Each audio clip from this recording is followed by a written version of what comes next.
Hi guys, success मंत्रा में आपका स्वागत है।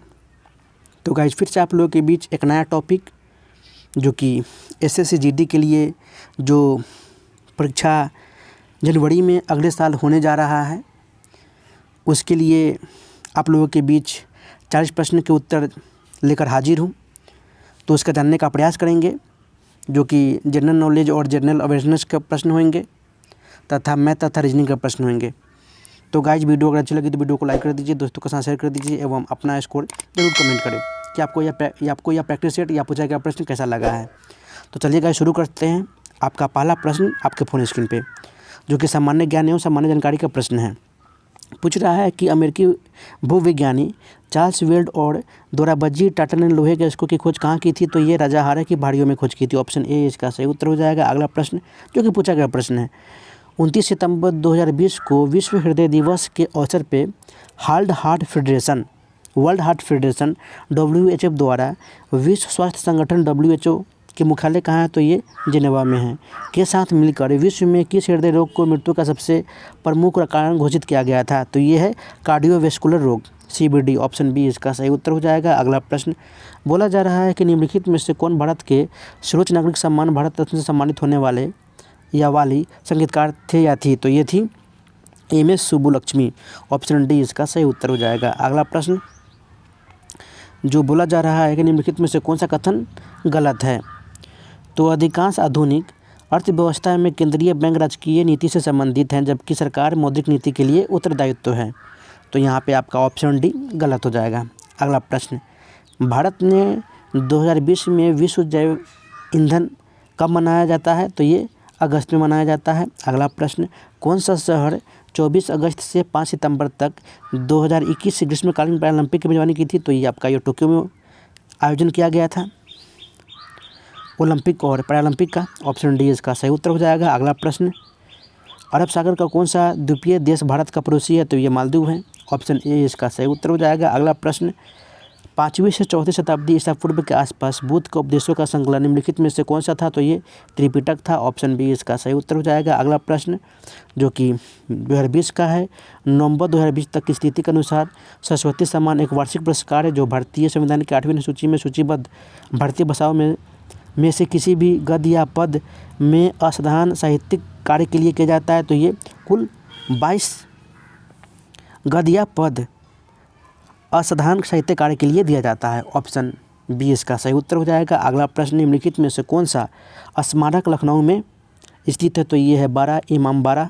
ऑप्शन ए इसका सही उत्तर हो जाएगा। अगला प्रश्न, भारतीय संविधान का 103वां संशोधन सरकारी नौकरी और शैक्षिक संस्थानों में डैश के लिए आरक्षण प्रदान करता है? तो ये आर्थिक रूप से जो कमज़ोर वर्ग हैं उनके लिए प्रदान करता है। ऑप्शन ए इसका सही उत्तर हो जाएगा। अगला प्रश्न जो कि रग्बी विश्व कप से है, तो इसका सही उत्तर जान लेते हैं। दक्षिण अफ्रीका होगा, लेकिन क्वेश्चन पूछे जाने का संभावना है कि इस बार जो फीफा फुटबॉल विश्व कप हुआ था तो इसमें किसने जीता था? तो अर्जेंटीना ने जीता था फ्रांस को हराकर। अगला प्रश्न बोल रहा है कि भारतीय कृषि अनुसंधान परिषद ICAR का राष्ट्रीय केला अनुसंधान केंद्र कहाँ स्थापित किया गया है? तो ये तमिलनाडु के तिरुचिरापल्ली में स्थापित किया गया है। ऑप्शन ए इसका सही उत्तर हो जाएगा। अगला प्रश्न, थोरवई कनकोटगई जलाशय निम्नलिखित में से किस राज्य में स्थित है?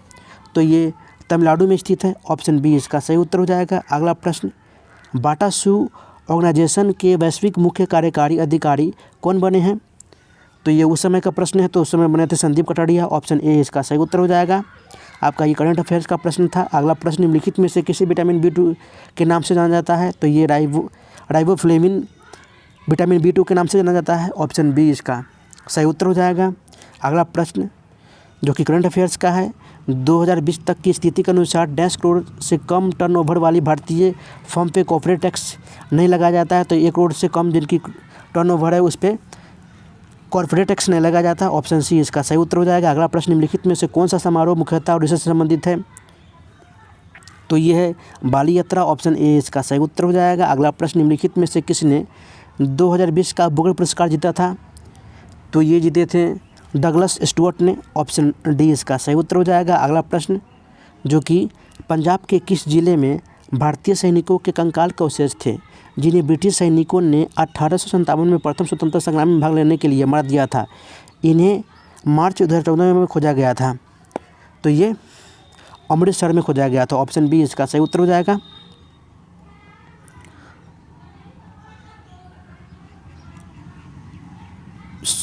कंकाल को अवशेष वहीं पर मिले थे। ऑप्शन बी इसका सही उत्तर हो जाएगा।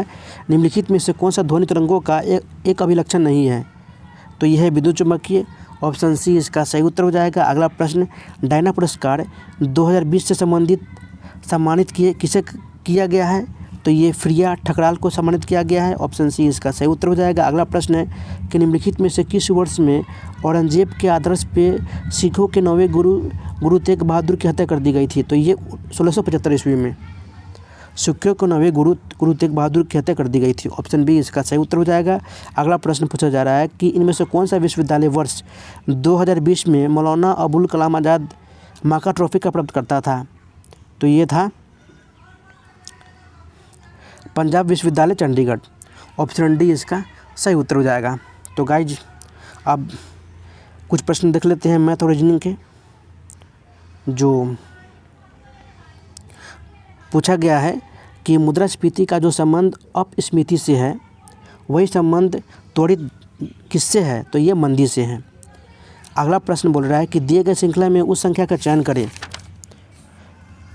तो 2, 6, 12। अब इसको कैसे देखेंगे? तो पहली संख्या तो 2 है, तो इसको छोड़िए। अगली संख्या 6 है, तो 6 को मैं लिख सकता हूँ 2 का स्क्वायर प्लस 2, 4 प्लस 6। उसी तरह से 3 का स्क्वायर प्लस 3, 3 9 प्लस 3 12। तो 4 के स्क्वायर 16 प्लस 4। तो यहाँ पे आपका हो जाएगा 20। अगला प्रश्न है कि उस विकल्प का चयन करें जो तीसरी संख्या से उसी प्रकार संबंधित है जिस प्रकार दूसरी संख्या पहली संख्या से संबंधित है। तो यहाँ पे 9 से 107 लाया गया है। अब इसमें क्या करूँगा कि मुझे 107 आएगा। 9:107 ये दोनों संबंध रखते हैं। तो ये 11 9 99 या 9 11 99। तो 99 हो गया। अब प्लस इसमें हम जोड़ेंगे 8, तो कितना आ जाएगा 107। तो उसी तरह से 11 8 88। अब प्लस इसमें हम 8 जोड़ेंगे तो कितना हो जाएगा 96। तो यहाँ पे आपका सही उत्तर हो जाएगा 96। अगला प्रश्न बोला जा रहा है कि जब एक संख्या को उसी अगली संख्या में जोड़ा जाता है तो उनको अन्य एक संख्या में जोड़ा जाता है जो कि उस अगली संख्या के 2 गुनी हो जाती है। तो इन 3 संख्याओं का योग 35 होता है। तो वो संख्या बताइए। अब बोल रहा है कभी कि कोई संख्या है, अब मुझे वो संख्या पता नहीं है। वैसे तो ऑप्शन में दिया रहेगा, लेकिन मैं मान लेता हूँ कभी कि मुझे नहीं पता वो अगली संख्या। तो ऑप्शन के अनुसार देखेंगे। मान लेते हैं कभी कि 7। बोल रहा है कि वो अगली संख्या, एक संख्या मान लीजिए कि ऑप्शन में 7 है, एक संख्या अगली संख्या में जोड़ा जाता है यानी अगली संख्या में जोड़ा जाता है यानी 8। फिर बोल रहा है कि उनको अन्य एक संख्या में जोड़ा जाता है जो कि उसकी अगली संख्या के 2 गुनी है यानी 8 दूनी 16। तो 7 प्लस 16 जो कि इस संख्या के। तो यहाँ पे गाइज अगर मैं 7 8 और 16 बराबर जोड़ूंगा अगर, तो बोल रहा है कि वो संख्या का योग 35 होगा। तो यहाँ पे मेरा 35 नहीं हो रहा है क्योंकि 8 7 15 और 16 31 होगा, जो 31 के बराबर होगा। लेकिन बोल रहा है कि उसका योग 35 होगा यानी तीनों संख्याओं का योग 7 8 और 16। तो अगला देखूँगा कि वो संख्या 8 है। 8 प्लस 9 प्लस बोल रहा है दुगनी है तो यानी 9 दूनी 18। देखते हैं इसका योग 35 हो रहा है। तो 8 9 17 और 18 35। तो इस प्रकार आपका सही उत्तर हो जाएगा 8। तो यहाँ पे इस क्वेश्चन का उत्तर हो जाएगा 8। अगला प्रश्न देखते हैं। बोल रहा है कि यहाँ पे उस संख्या का चयन करना है जो कि खाली स्थान है। तो 14 10 38 15 20 50 16 30 अगला की संख्या का चयन करना है। अब यहाँ पे कौन सी संख्या होगा? अब मुझे देखना होगा कि कोई संख्या मिल रहा है। तो यहाँ पे देख लेते हैं 14 15 16 10 20 30 यानी बढ़ रहा है। तो उसी तरह से 38 में 12 जोड़ा तो 50, तो 50 में 12 जोड़ेंगे तो कितना होगा 62। तो यहाँ पे आपका 62 सही उत्तर हो जाएगा। अगला प्रश्न बोला जा रहा है कि दिए गए श्रृंखला में उस संख्या का चयन करें। तो 15 में 15 जोड़ा तो 30 आया, 30 में 20 जोड़ा, 20 में 25 जोड़ा, 25 में 30 जोड़ा, तो 30 में 130 में, तो यहाँ पे 100 कितना जोड़ना पड़ेगा, तो यहाँ पे कितना जोड़ना पड़ेगा 35, यानी 105 और 35 कितना हो जाएगा 40। तो यहाँ पे आपका सही उत्तर हो जाएगा 140। अगला प्रश्न बोला जा रहा है कि एक सेल्समैन एक घड़ी 9% की हानि पे बेची। यदि विक्रय मूल्य 140 रुपया अधिक होता है तो 5% का लाभ होता, तो घड़ी का मूल लागत कितना था। तो वैसे घड़ी का लागत मूल्य जो कि लाभ और हानि दे रखा है, तो मैं लाभ और हानि को प्रतिशतता में लिखूँगा। तो 9 + 5/100 कितना अधिक होता 140 रुपये। तो घड़ी का लागत मूल्य 140 जो कि हानि और लाभ दे रखा है, तो पलटना पड़ेगा। तो 100/24 यानी कितना लागत मूल्य आ जाएगा घड़ी का 1000 रुपये। अगला प्रश्न बोला जा रहा है कि यदि 12 वस्तुओं का विक्रय मूल्य कितना है 15 है, 15 वस्तु के क्रय मूल्य के बराबर है, तो लाभ प्रतिशत ज्ञात करें। तो लाभ प्रतिशत का फॉर्मूला होता है लाभ गुने 100 क्रय मूल्य। अब यहाँ पे बोल रहा है कि 12 वस्तुओं का विक्रय मूल्य कितना है 15 है, जो कि वस्तु के क्रय मूल्य के बराबर है। तो 15 मेरा क्या हो गया विक्रय मूल्य, विक्रय मूल्य में से क्रय मूल्य मैं घटाऊँगा। तो 15 में से 12 घटेगा बटा कितने वस्तुओं का, कितना वस्तुओं का क्रय मूल्य है 12 वस्तुओं का, जो कि विक्रय मूल्य पूछ रहा है लेकिन क्रय मूल्य है, तो क्रय मूल्य मेरा 12 हो जाएगा गुने 100। तो यहाँ पे आपका 25% होगा। अगला प्रश्न है कि एक घड़ी का अंकित मूल्य 700 रुपये है। एक दुकानदार 2 क्रमिक छूट देता है, घड़ी को 315 रुपये में बेच देता है। यदि पहली छूट 10% है तो दूसरी छूट कितनी होगी।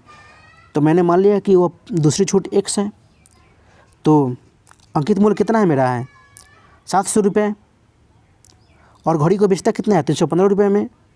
तो 700 रुपये 1% यदि पहली छूट कितना है 10%, तो 100 - 10/100, और दूसरी छूट कितना है तो मैं X मान रहा हूँ। तो 100 - X/100 कितना पे बेच देता है तो 315 पे। तो घटाऊँगा 100 में से 10 तो 90/100 इंटू 100 - X/100 = 315। तो ब्रैकेट को मैंने अंदर कर लिया, बाहर निकाल लिया। तो 100 - X/100 = 315, इससे गुना होगा क्रॉस मल्टीप्लिकेशन। तो 315 × 100/700 × 90। तो इस प्रकार आपका X का मान निकल जाएगा।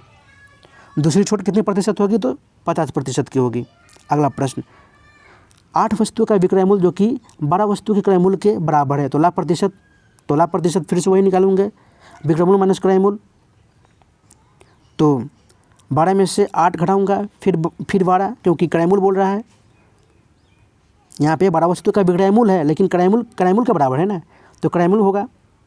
तो 8 मेरा क्रय मूल्य हो गया बटा 100 यानी 50%।